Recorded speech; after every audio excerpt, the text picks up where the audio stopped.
जो आज की सरकार है, न वो नौकरी देना चाहती, न सुरक्षा देना चाहती। और जब आवाज़ उठाने तो वाटर कैनन से लेकर के गन से लेकर करके AK-47 तक चलाया जाता है। ना जिस तरह से आक्रोश मतलब मार्च निकाला और आक्रोश में लोगों को, और इस तरह से आप देखेंगे कि छोटे बच्चों को गोली तक मार दी गई। एक बच्चा जो है वो जा रहा था नौकरी में देने के लिए, एक सर्टिफिकेट बनवाने के लिए, उसको गोली पैर में मार दिया गया और वो आज वो विकलांग हो चुका है। नेता प्रतिपक्ष पे मतलब इल्ज़ाम लगाते हैं, तो क्या नेता प्रतिपक्ष नहीं थे इसलिए जेएनजी ने मतलब आक्रोश मार्च निकाला? नेता प्रतिपक्ष की वजह से इनका आपको सारा पेपर लीक हो जाता है। अभी देखिए पूरे देश भर में जेएनजी तो छोड़िए, जेड अल्फा भी जो है, जो अभी स्कूल में जो बच्चे पढ़ रहे हैं, वो बच्चे भी आंदोलन कर रहे हैं। वो बच्चे भी अब समझ गए हैं इसके बिना मांगे नहीं मिलता। छोटा बच्चा जब रोता है, अभी कुछ दिन पहले कांग्रेस का भी था, हमारा भी समर्थन था, है ना। तो मैं ये बोल रही हूँ कि जो भी गलत नीति होगी, जो गलत सोच होगा, लोगों के लिए आप नौकरी नहीं देंगे, जितना पेपर लीक करेंगे। नेता प्रतिपक्ष तेजस्वी यादव ने बिहार के युवाओं के लिए, जेएनजी के लिए बड़ा आक्रोश मार्च करने जा रहे हैं, जिसमें राजभवन घेरने की तैयारी है। क्या कुछ तैयारी हुई है उस पर भी बात करेंगे। साथ ही जदयू के मुख्य प्रवक्ता नीरज कुमार हैं, उन्होंने बड़ा बयान दिया है। उन्होंने सूर्य विहार के मंच पर कहा है कि तेजस्वी यादव तो विधानसभा सत्र में ही नहीं रहते हैं, वो युवाओं की बात करेंगे, वो चम्मच से दूध पिलाने और तरह तरह की बातें करते हैं। इसी विषय पर बात करेंगे। बात करने के लिए हमारे साथ है राजद के प्रवक्ता हैं मधु मंजरी मैम। सूर्य विहार पर बहुत बहुत स्वागत है। बहुत बहुत धन्यवाद। ये क्या आक्रोश मार्च है, या जिस तरह से लगातार सत्ता दल जो है आरोप लगा रही है कि केवल राजनीति है?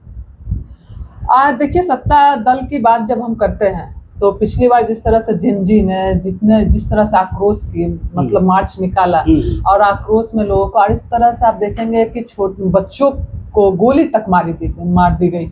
एक बच्चा जो है वो जा रहा था नौकरी में देने के लिए, एक सर्टिफिकेट बनवाने के लिए, उसको गोली पैर में मार दिया गया और वो आज वो विकलांग हो चुका है। तो वैसे वैसे बच्चों को गोली मार दी गई, कितने बच्चों को लाठियां चलाया गया, AK-47 चलाने की भी बातें हुई। जी बिल्कुल। और उस तरह से लोगों का बताइए कि कितने बच्चे जो घायल हो गए हैं, कितने बच्चे। अभी तो एक बच्चा जो दिव्यांग, हमारी कमेटी भी गई थी, मतलब कमेटी भी गई थी, देखिए उसको तो पता चला कि वो हमेशा के लिए उसका एक पैर खराब हो गया। तो इस तरह का जो मानसिकता है, और ये नेता प्रतिपक्ष पे मतलब इल्ज़ाम लगाते हैं, तो क्या नेता प्रतिपक्ष नहीं थे इसलिए जेएनजी ने मतलब आक्रोश मार्च निकाला? नेता प्रतिपक्ष की वजह से इनका आपको सारा पेपर लीक हो जाता है। अगर TRA-4 की बात करें तो आज तक जिस तरह से पेंडिंग पड़ा हुआ, TRA-5 आना चाहिए था। तो जो ये बात कहते हैं तो हमेशा नेता प्रतिपक्ष पे इल्ज़ाम लगा देते हैं। और यहाँ उस समय आपको याद होगा जिस तरह से दिल्ली से लेकर के पूरे देश भर में मतलब लोग रोड पे आ चुके थे, जेएनजी जो है रोड पे आ चुके थे और मतलब अपने अधिकार की बात करने लगे थे। स्टूडेंट रोड पे थे तो ये बोलते थे बैक सपोर्ट है ना, कि विपक्ष का बैक सपोर्ट है। और विपक्ष नहीं भी अगर रहते, अगर नेता प्रतिपक्ष अगर यहाँ रहते तो कहते हैं ना कि इन्हीं का सपोर्ट था।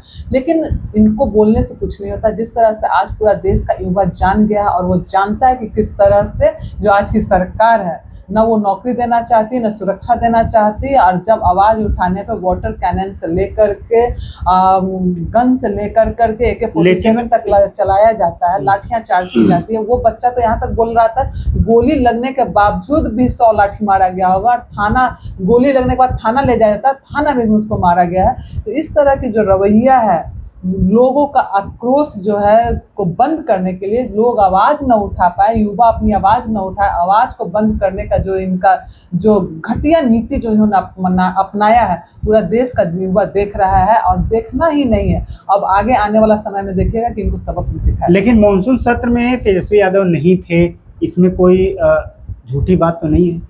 देखिए, मान लीजिए मानसून सत्र में अगर तेजस्वी यादव नहीं थे, अगर तेजस्वी यादव होते तो क्या ये लाठियां नहीं चलाते युवाओं पे, गोलियां नहीं चलाते युवाओं पे?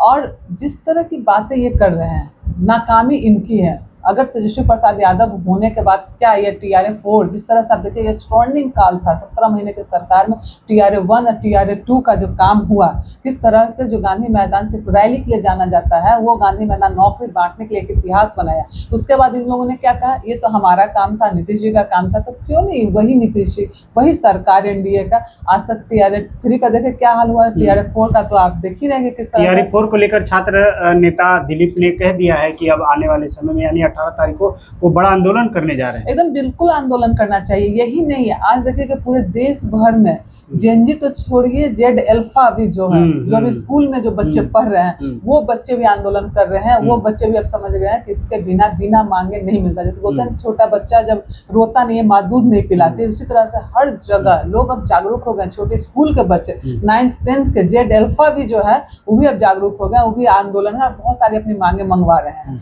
तो ये सब चीज जो है अब जो सरकार, तो क्या इसमें इंडिया गठबंधन, ये जो आक्रोश मार्च 19 अगस्त को होने वाला है, इसमें इंडिया गठबंधन का आपको समर्थन है? देखिए ये आदरणीय तेजस्वी प्रसाद यादव जी का, राजद का है, लेकिन जो कहते जहाँ आंदोलन की बात आती है, जहाँ अधिकार की बात आती है, सारा देश अब एक साथ है। ये इंडिया गठबंधन ही नहीं। बताइए कि जो रोड पे लड़का जो मतलब जो आप प्रदर्शन कर रहा था, क्या वो किसी पार्टी का था? जो दिल्ली में जो लोग बैठे होते क्या? लेकिन ये तो पार्टी का है। हाँ, मैं वही बोल रही हूँ। अब पूरा देश अब अपने अधिकार के लिए लड़ेगा, पूरा देश जानेगा, या इंडिया गठबंधन हो या आम लोगों की बड़ी मीटिंग हुई है राजद कार्यालय में, उसमें क्या इंडिया गठबंधन का समर्थन मिला? मैं सीधे तौर पर देखिए मैं वही बोल रही हूँ। अभी कुछ दिन पहले कांग्रेस का भी था, हमारा भी समर्थन था, है ना। तो मैं ये बोल रही हूँ कि जो भी गलत नीति होगी, जो गलत सोच होगा, लोगों के लिए आप नौकरी नहीं देंगे, जितना पेपर लीक करेंगे, घोटालेबाजी करेंगे, और बच्चे जब आवाज उठाएंगे तो उस पर आप लाठियां चलाएंगे, वाटर कैनन चलाएंगे, आप गन चलाएंगे, और आप ऊपर से मतलब AK-47 चलाएंगे, तो उसके साथ पूरा देश खड़ा है। सिर्फ इंडिया गठबंधन नहीं, सारे लोग का समर्थन है, और सभी लोग मिल करके अलग अलग कुनवे में जाए, अच्छा तो सामूहिक जाए, लेकिन पूरे देश में इसका मतलब आक्रोश है, और इसमें लोग इसमें खड़ा है आवाज। क्योंकि पहले भी ये बातें आई कि इंडिया गठबंधन के अंदर जो है सब कुछ ठीक नहीं चल रहा है, राजद परिवार के अंदर सब कुछ ठीक नहीं चला है, लगातार इस तरह से सवाल। और आप जो है अभी भी बात जो है स्पष्ट नहीं रख रही है कि इंडिया गठबंधन का समर्थन है कि नहीं। मैं यही बोल रही हूँ, पूरा देश का समर्थन है, इंडिया गठबंधन तो छोड़िए, मैं वो हर एक इंसान का समर्थन है जो लोग इससे पीड़ित है, हर युवा का समर्थन है जिसको जो नौकरी मांग रहा है, जो काम मेहनत कर रहा है, सरकारी स्कूलों की व्यवस्था देखिए तो हर उनका समर्थन है जो पीड़ित है, जो चाहता है कि सरकार उनकी मांग को पूरा करे, और नहीं तो सरकार गद्दी छोड़े। यह आक्रोश मार्च फीकी तो नहीं पड़ने वाली है? एकदम बिल्कुल नहीं। आज तक कभी राजद का आक्रोश मार्च कभी फीकी पड़ा है? कभी फीकी नहीं पड़ेगा। और ये फीकी पड़ने और मीठी बनने की बात ही नहीं है, न इसमें मीठा है, न नमकीन है, न कड़वा है, समझ में। इसमें अधिकार की बात है, हम अधिकार की बात करते हैं, बच्चों के अधिकार की बात करते हैं। बच्चों पे जिस तरह से गोलियां चलाएं, उनको अधिकार मिले, उन बच्चों को जिसको कि जो बच्चा अपाहिज हो गया, उनको तो मतलब सरकारी नौकरी देना चाहिए कम से कम। आप उनको सहायता राशि के साथ साथ सरकारी नौकरी भी देने की मांग हम लोग करते हैं। तो जिन बच्चों के ऊपर में गोलियां चली हैं, जिन बच्चों के अधिकार की हनन हो रही हैं, उनकी लेकर के सरकार के खिलाफ विपक्ष जो है लगातार धरने और तरह तरह की बातें हो रही हैं। लेकिन अब 19 अगस्त को राजभवन घेरने की तैयारी है। आपने राजद के प्रवक्ता को सुना है, क्या कुछ सोचते हैं? कमेंट बॉक्स में आप अपनी राय दे सकते हैं। तमाम खबरों के लिए आप हमें सूर्य व्यापक फॉलो कर सकते हैं।